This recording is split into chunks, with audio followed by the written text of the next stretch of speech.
Buenos días para todos. Vamos a iniciar nuestra clase de hoy.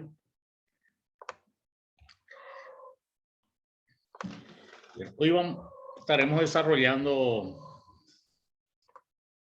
en secuencia de lo que vimos clase pasada. Vamos a estar respondiendo a la pregunta de ¿cuándo y cuánto regar? Y esto va a ir relacionado de acuerdo al tipo al método de riego, el sistema de riego que tengamos disponible. ¿Ok?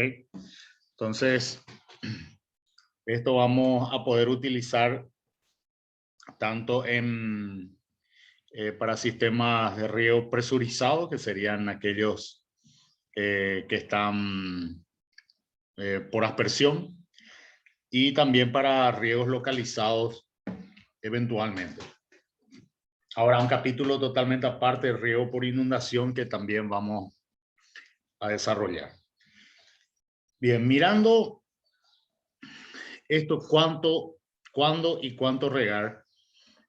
El día de hoy tuvimos precipitaciones en algunas localidades de la República. Y bueno, ¿y cuánto esto interviene en la necesidad de riego o no? Va a ir relacionado a en qué momento del cultivo fenológicamente está el coeficiente de cultivo, la temperatura, el tipo de variedad otra vez dentro del cultivo, de la especie en sí, también la textura de suelo, y justamente dentro de eso aquí vamos a ver que cuando queremos calcular la lámina de riego tenemos que tener en cuenta a nivel de suelo la retención y el almacenamiento que tenemos en ese complejo. El clima, principalmente, bueno, resumimos clima como evapotranspiración de referencia.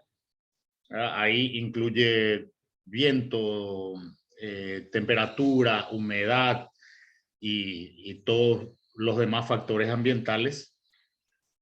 Dentro de la planta interviene de acuerdo a la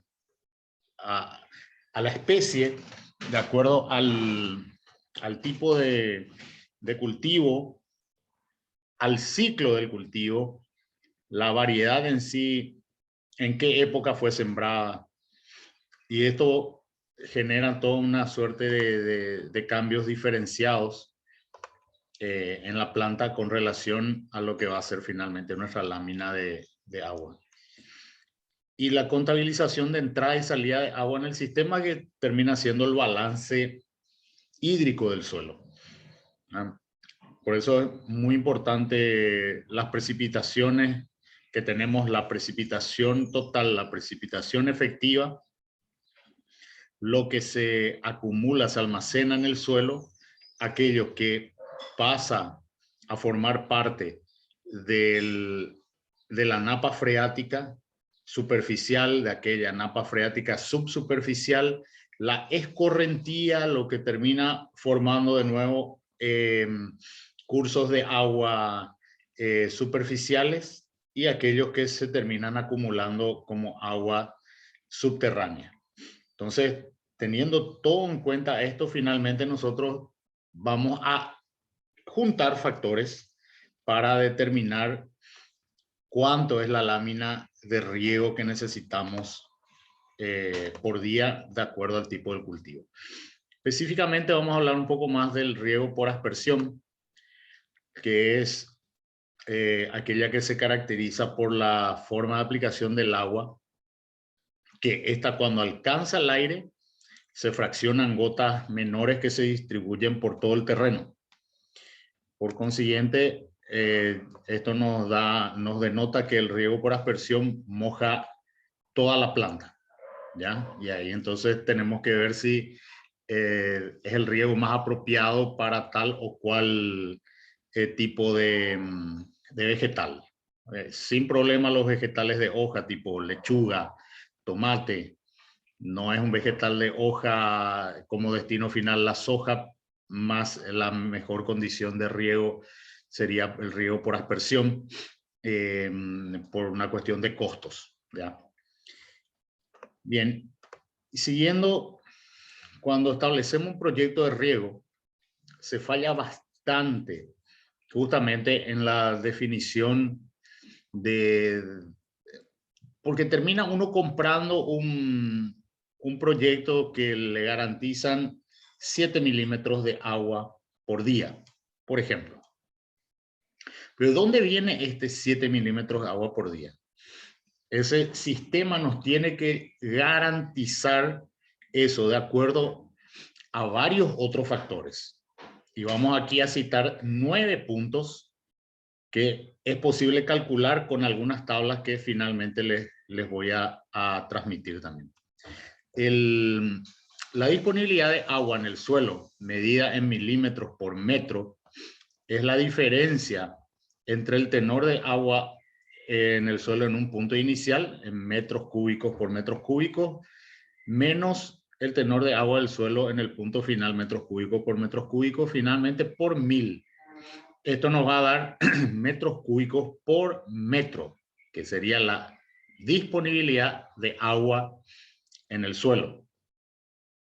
Bueno, si hacemos un ejemplo, determinar la cantidad de agua en el suelo entre los valores de 15,3% y 9,7% de volumen, entonces esto transformamos en números, vamos a decir en decimales, y tenemos que es 153 menos 0,097, que son los porcentajes que tenemos aquí, pero transformado en decimales, por 1000 nos da una disponibilidad de agua del suelo, en el suelo de 56 milímetros por metro.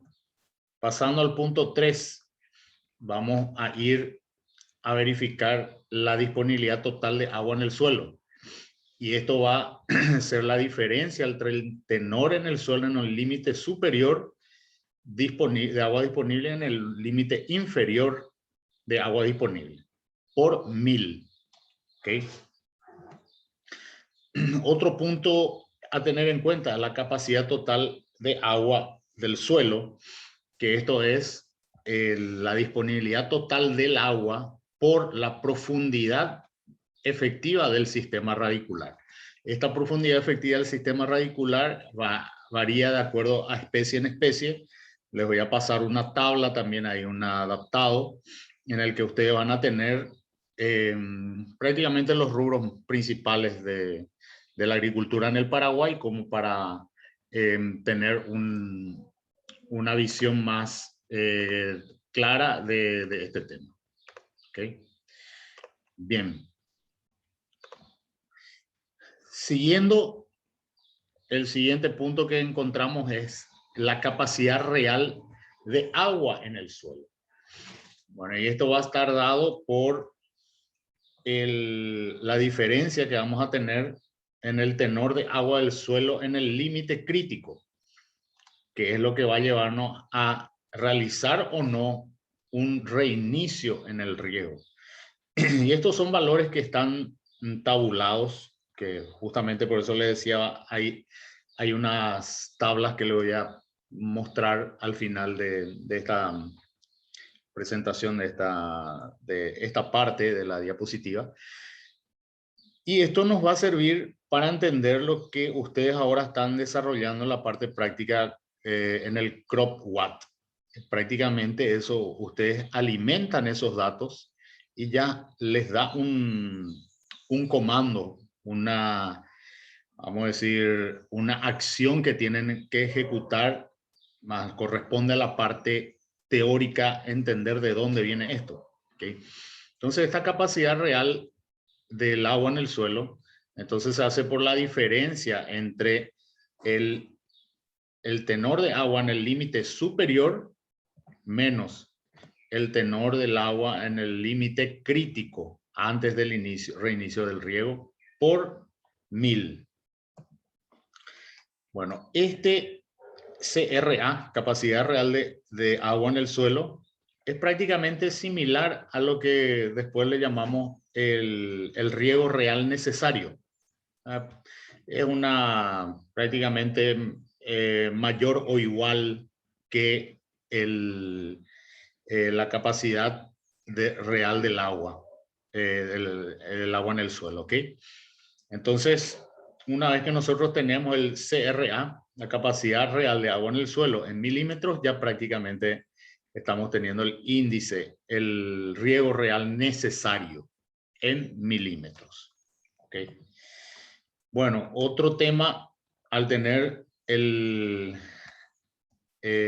riego total necesario, el IRN, nosotros podemos, en base a la eficiencia de riego, que esto viene en decimal, que ustedes van a tener en una tabla también ahí, que va a ser bastante simple de calcular, vamos a llegar a lo que le llamamos el riego total necesario, que va a ser entonces el cociente entre el riego real necesario en milímetros sobre la eficiencia de riego.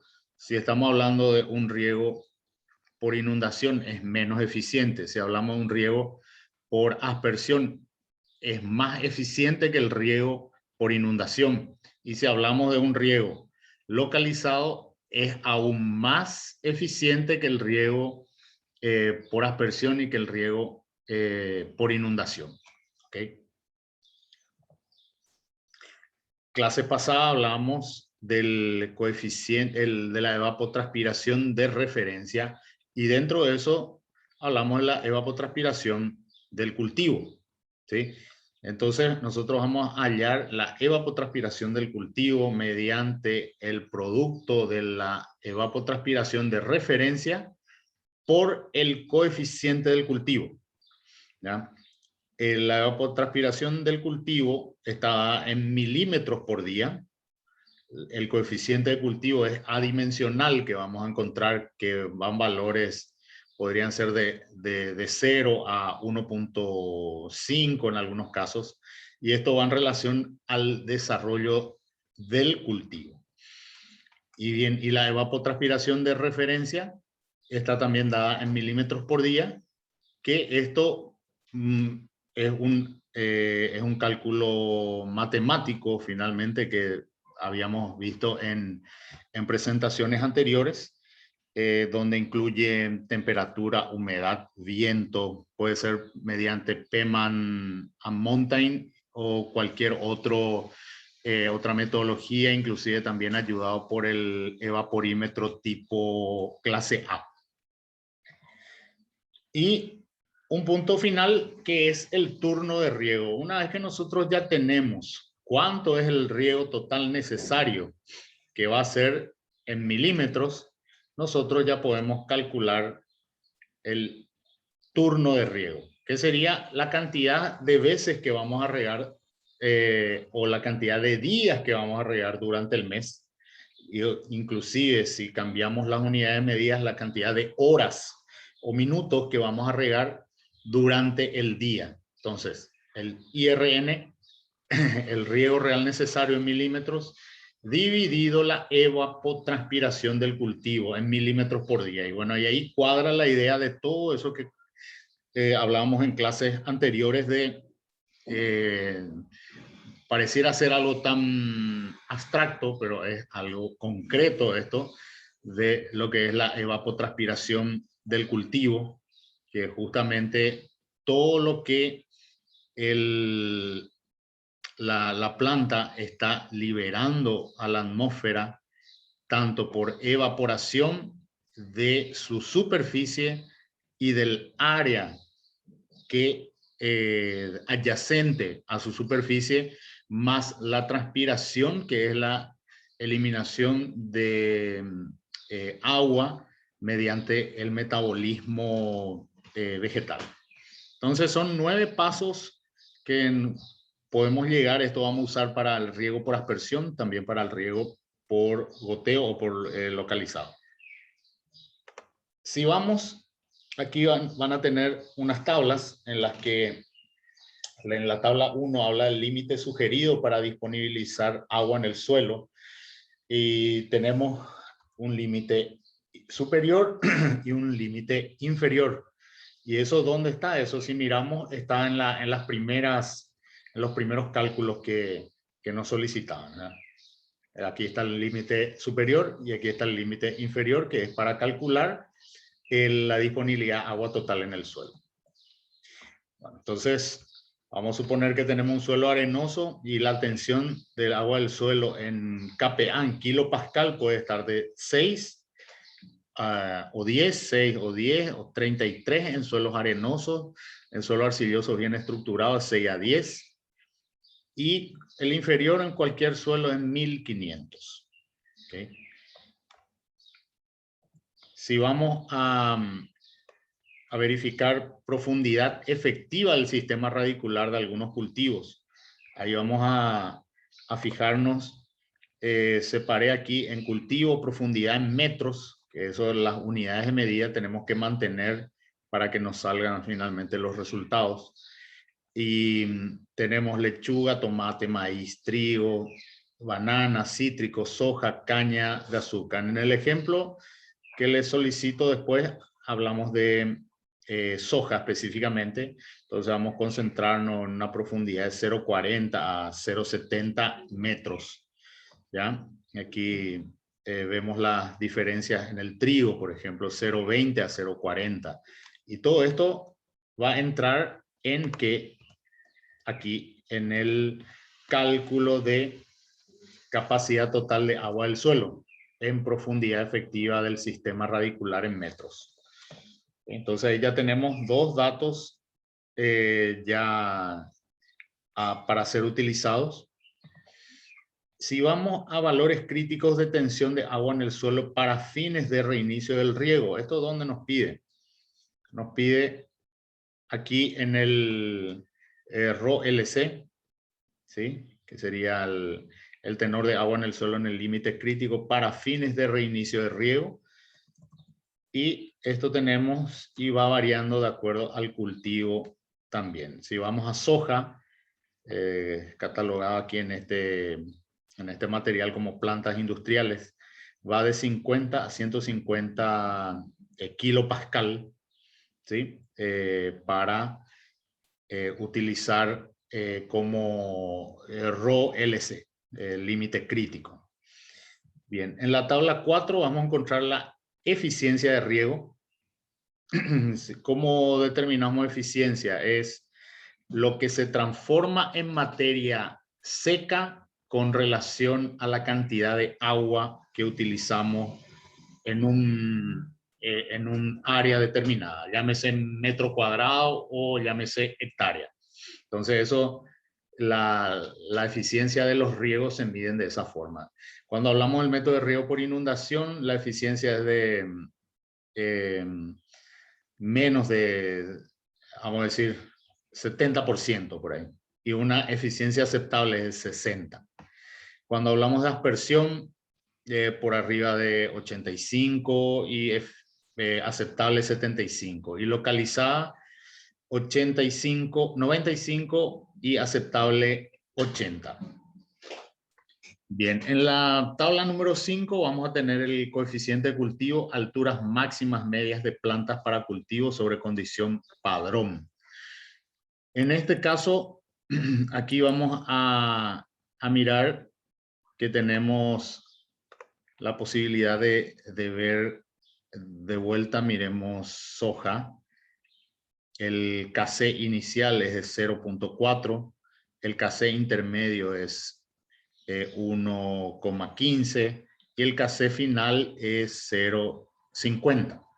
Altura máxima del cultivo, llamada H en metros, 0,50 a 1 metro, de acuerdo a la variedad. Y ahí ustedes verán cómo los coeficientes de cultivo van variando de acuerdo al estadio de desarrollo. Si ustedes pueden hacer un repaso de esto después de las clases que se desarrollaron anteriormente, vamos a ver que normalmente el coeficiente de cultivo intermedio más alto se da en momentos de inicio de la floración o carga del,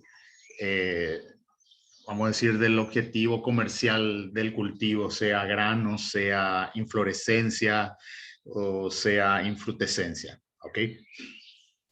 Bien. ¿Dónde más podemos ir?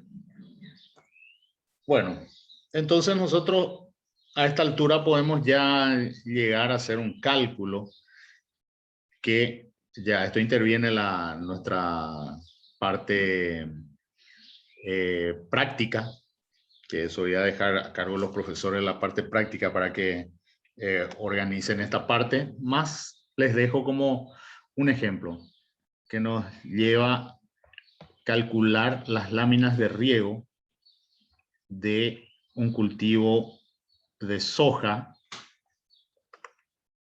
en la fase de case intermedio en un lote de textura arenosa en profundidad de 0,3 metros.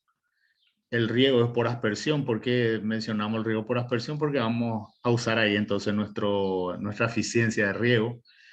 El evapotranspiración de referencia al cultivo es de 5 milímetros por día y la tensión de agua en el suelo es de 50 kilopascal.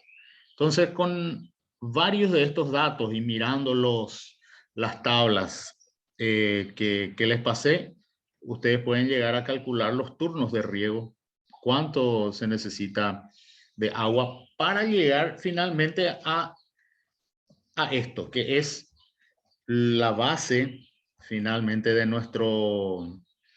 eh, de nuestro curso, que es verificar la aplicabilidad o sea, la eficiencia del uso del agua.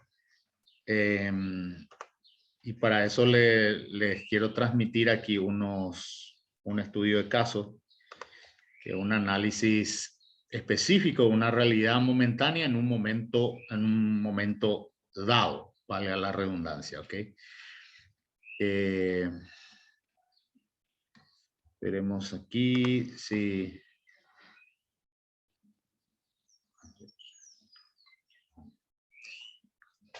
Ok. Está pausada la imagen. ¿Cómo están viendo ahí? Probablemente tengo que hacer un cambio aquí.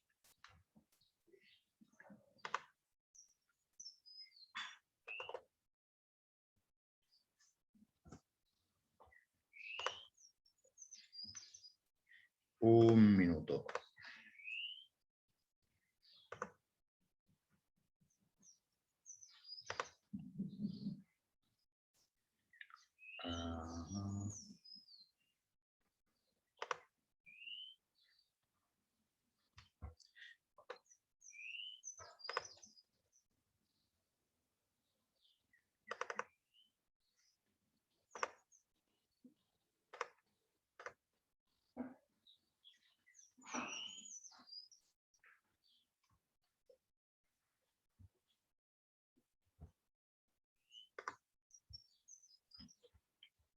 Estoy con una dificultad. Aquí voy a un poco compartir.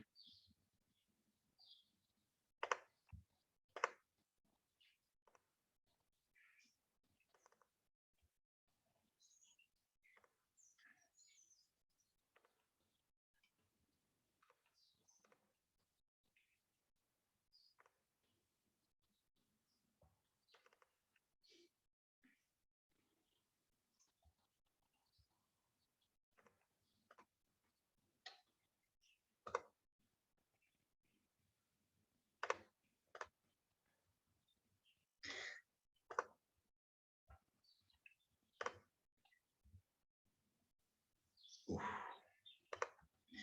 Bueno. Un poco de paciencia y ya.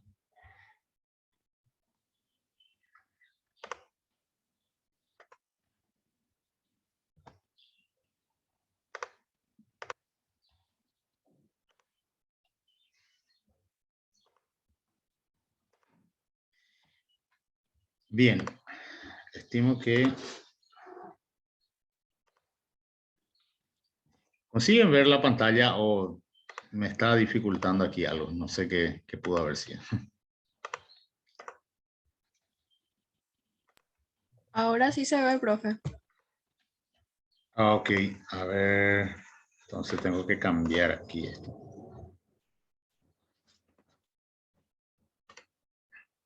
Ahí ven sistema de riego por aspersión, dice. Sí, profe. Ah, bueno. Ahí ven. Sí. Ok. Bueno, entonces estamos dentro de lo que es un análisis de un caso y vamos a ver que el sistema riego por aspersión puede separarse un convencional portátil, convencional semiportátil, convencional fijo, autopropulsado, pivot central, y todo esto varía su eficiencia. Tenemos los de menor eficiencia, un convencional portátil de 50%, un pivot central puede llegar a 90% de eficiencia, y vean los precios también, $333 a $1,500 por hectárea. Los consumos de kilowatt hora por milímetro por hectárea también tienen aquí detallado, y la mano de obra en horas por hectárea por riego. Entonces van a ver, aquellos que son portátiles necesitan de hecho mayor cantidad de mano de obra, y aquellos que son fijos o pivot central, en este caso, de una menor cantidad de mano de obra. Bueno, ¿qué partes integran? Primeramente tenemos que tener una fuente de agua, de hecho, bombearla, distribuirla, tener los aspersores correctos que nos den el caudal necesario por unidad de superficie. Y si hacemos una clasificación, vamos a encontrar aquellos que son estacionarios y desplazamiento continuo. Y los estacionarios pueden ser móviles, semimóviles fijos, ramales desplazables, y dentro de desplazamiento continuo, aspersores gigantes. Bueno, aquí unos ejemplos que tenemos, empezando del el vértice superior izquierdo. Riegos para pasturas, estos son con aspersores móviles. El de abajo es tipo cañón, que es móvil. Abajo tenemos también tipo cañón, pero de forma fija. Aquí en el centro son para riego de césped, que son aspersores fijos de bajo caudal. Aquí tenemos más de cerca en el medio lo que serían los picos aspersores de un pivot central. Aquí abajo un cañón que finalmente es móvil, ¿ah? Y tiene su alcance específico. Aquí en el centro vemos, sería como un pivot, pero es de desplazamiento lateral, no es circular, como los más conocidos, que son los pivots centrales, y estos pivots centrales pueden ser también de forma fija, o también pueden ser cambiadas de posición. Bueno, aquí una diferencia entre aspersores, microaspersores, va a nivel de las presiones, de 12 a 45 metros en la aspersión y de 7 a 30 metros en la microaspersión. El área mojada 50 a 200 metros cuadrados en aspersión, en 0.5 a 25 metros cuadrados en la microaspersión. Descarga por aspersores entre 225 a 3.000 litros por hora, y la descarga de aspersores, de microaspersores, 33 a 333 litros por hora. Y en la aspersión se presta para casi todas las culturas, y la microaspersión más es enfocado a los viveros. Y aquí les quiero presentar un estudio de caso que es de la estancia Golondrina, distrito Ica, Azapá, que ustedes van yendo hacia Asunción, de Ciudad del Este Asunción, antes, pasando la localidad de Torín, de hecho antes de Campo 9. ¿Cuál era la situación? Esta es una estancia, si algunos conocen o no conocen, les cuento así rápidamente. que tiene como unas 7.000 hectáreas de agricultura. Aquí bordea el río Mondaú. En esta zona es baja productividad cercano al río, de suelos más arenosos. Aquí terrenos más de suelos mixtos y más tendiendo hacia Tuparenda, suelos de mayor fertilidad, contenido de materia orgánica y arcilla. Bueno, la cuestión era dónde instalar los sistemas de riego, y ese es el punto principal, es energía eléctrica, agua, ¿sí?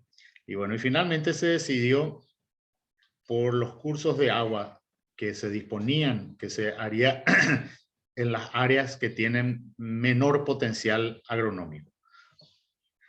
Bueno, aquí tenemos, ustedes pueden ver cómo son cursos de agua que finalmente se represan, y estos sirven de sustento para los pivots centrales de riego. Esto es muy fácil de calcular del centro al punto máximo de distancia, cuánto es el radio, y ahí hacemos pi por radio al cuadrado y nos va a salir el área que alcanza a cubrir ese pivot.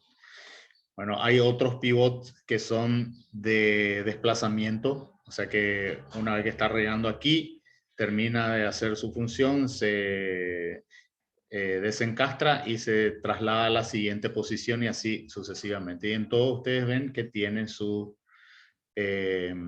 represas y acumulación de agua superficial y también agua de escorrentía por las precipitaciones. Bueno, al inicio esta era la situación: arroyitos pequeños con un largo X, una profundidad X, y esto es fácil de calcular el caudal colocando algún objeto que flote y conociendo el punto 1 al punto 2 la distancia, y hacemos por sección y ya tenemos el caudal. Entonces esos fueron los cálculos que se hicieron inicialmente. Después la remoción de terreno para que se forme el embalse, ¿sí? Esto después terminó siendo inundándose, y bueno, venía todo bien hasta que viene una precipitación de 200 milímetros en 2 horas que arrasa prácticamente con la estructura del embalse. Y luego esto se tuvo que hacer unas modificaciones de mejor compactación de ese embalse y también mejor adaptación de los aliviaderos, ¿sí? O sea que no es, como se dice, soplar y hacer botella. Tengo agua y ya tengo solucionado el tema, tengo dinero y ya tengo solucionado, contrato una empresa y ya está. No, son temas mucho más profundos de analizar, ¿ok? Y esto es un pivot central que nos puede garantizar 7 milímetros a 14 milímetros de agua por hectárea por día, ¿sí? En pleno funcionamiento aquí. Esta es la forma en la que se traslada de un punto a otro aquellos que son móviles, y esto ayuda a tener un menor costo, solo que justamente si tenemos una deficiencia hídrica, primero tenemos que esperar. Si tenemos 4 puntos de posición, se tiene que terminar uno para pasar al otro, y ahí ya podemos llegar en algunos casos a punto de marchitez permanente. Entonces, en ventajas, se puede modificar la pluviometría de 7 a 14 milímetros, 8, 9 milímetros por día, adaptación a diferentes tipos de terreno. Se permite la mecanización de los cultivos, sistematización del terreno no es necesaria, como el caso de los terrenos riego por inundación. Se puede dosificar los riegos, es altamente tecnificada, mucha tecnología a nivel de mecánica y electricidad. Se reduce la mano de obra. Funcionó perfectamente este año en las heladas, en la guerra contra las heladas en el trigo. Ayuda al lavado de sales y se puede hacer fertirrigación junto. Y como desventaja, como se genera un microambiente favorable a enfermedades, se puede dañar flores y plantas que son más susceptibles, y se puede dar interferencia en el tratamiento